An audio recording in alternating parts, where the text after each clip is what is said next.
India বনাম England, India বনাম England আজকে তৃতীয় ম্যাচ, প্রথম দিনের খেলায় ইংল্যান্ড এখন ব্যাট করতেছে 4 উইকেটের লোকসানে 251 রানে। ভাই আজকে আমাদের দেখো, খাস করে ইংল্যান্ডের ব্যাটসম্যানদের জরুটের আজকে তারিফ করতে হবে। কারণ জরুটকে এমনি এমনি বলা হয় না যে সে ভাই মানে একজন বিশ্ব সেরা ব্যাটসম্যান, এমনি এমনি বলা, তারপর তারিফ আজকে করতে হবে।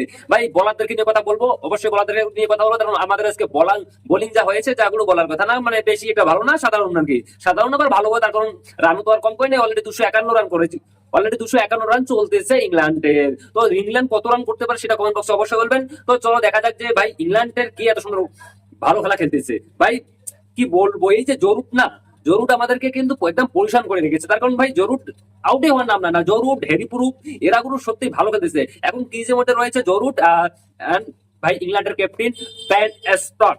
তো আমাদের যদি বোলিং লাইন নিয়ে আজকে কথা বলি, তো বোলিং লাইন না, সবার আগে এটা বলি নিয়ে আগে বোলিং লাইন নিয়ে কথা বলতেছি। তো আমাদের খেলতেছে কে কে আজকে, এটাই বলবো যে আমাদের আমাদের মধ্যে খেলতেছে কে কে। তো তখন অনেক প্রশ্ন ছিল যে ভাই কে কে খেলবে, কে বাইরে গেল, কে আসলো, সেটা আপনি যদি জানিয়ে দেই। তো প্রথম 1 নম্বরে আছে এসএস জয়সওয়াল, 2 নম্বরে গেরাও, 3 নম্বরে করুণ নায়ার, 4 নম্বরে সুমন গিল, 5 নম্বরে ঋষভ পান্ট, 6 নম্বরে নীতিশ কুমার রেড্ডি, 7 নম্বরে রবীন্দ্র জাদেজা, 8 নম্বরে ওয়াশিংটন সুন্দর, 9 নম্বরে আকাশদীপ, 10 নম্বরে জসপ্রীত বুমরা এবং 11 নম্বরে মোহাম্মদ সিরাজ।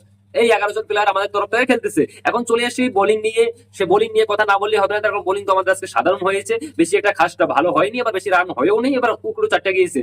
ভাই জসপ্রীত বুমরা আসার পর কামব্যাক, অলরেডি আজকে 18 ওভার অলরেডি জসপ্রীত বুমরা বল করে ফেলছে। 18 ওভারে 35 রান দিয়ে শুধুমাত্র একটা উইকেট পেয়েছে। ভাই আকাশদীপও কোনো উইকেট পায়নি, 17 ওভার বল করেছে। মোহাম্মদ সিরাজ 14 ওভার বল করেছে, কোনো উইকেট পায়নি। আর নীতিশ কুমার রেড্ডি, ভাই আজকে নীতিশ কুমার রেড্ডি তারিফ করতে, 14 ওভার রান দিয়েছে 46, যদিও একটু রানের সংখ্যাটা বেশি। তো নীতিশ কুমার রেড্ডি 2টা উইকেট পেয়েছে, রবীন্দ্র জাদেজা 1টা উইকেট পেয়েছে এবং ওয়াশিংটন সুন্দর কোনো উইকেট পায়নি। কথা কিন্তু ছিল এই পিচে মানে নাকি স্পিনারের কোনো খাওয়া নেই। এইখানে আমরা দেখতে পাচ্ছি যে স্পিনারের বোলিং কিন্তু ভালো হয়েছে, আমাদের ফাস্ট বোলিং একটু ইসে হয়ে গেছে। জসপ্রীত বুমরাকে যদি ছেড়ে দেয়, তো জসপ্রীত বুমরা ভাই এই যে স্টোর থেকে উঠে এসলো আজকেই 18 ওভার বোলিং গুলো, আবার তো কালকে আছে। তো দেখা যাক কি হয়।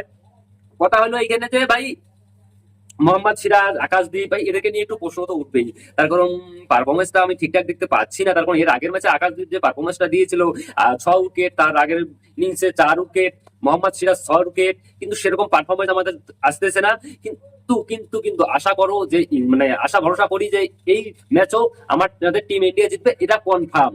কারণ ভাই এখন আমার মনে হয় না যে জরুট এবং বেন স্টককে আউট করে দিলে আমার মনে হয় না যে ইংল্যান্ড বেশি রান করতে পারবে। আচ্ছা তোমাদের কি মনে হয় যে ইংল্যান্ড আমাদেরকে কত রান টার্গেট দিতে পারে? তোমাদের একটা আন্দাজা তো হতে পারে, কমেন্ট বক্সে অবশ্যই বলবেন। দেখো এইখানে এই সিরিজে কিন্তু আমরা ম্যাচের আগে শুনেছিলাম যে এই সিরিজে নাকি মানে ফাস্ট বোলারের রতুয়া বেশি হবে, স্পিনের রতুয়া কম হবে, ওই জন্য ওয়াশিংটনকে কাকে প্রসিদ্ধ কৃষ্ণাকে বসিয়ে না না সরি ওয়াশিংটন সুন্দরকে বসার কথা ছিল, সেখানে ওয়াশিংটন সুন্দরকে বসায়নি, খুব ভালো করেছে।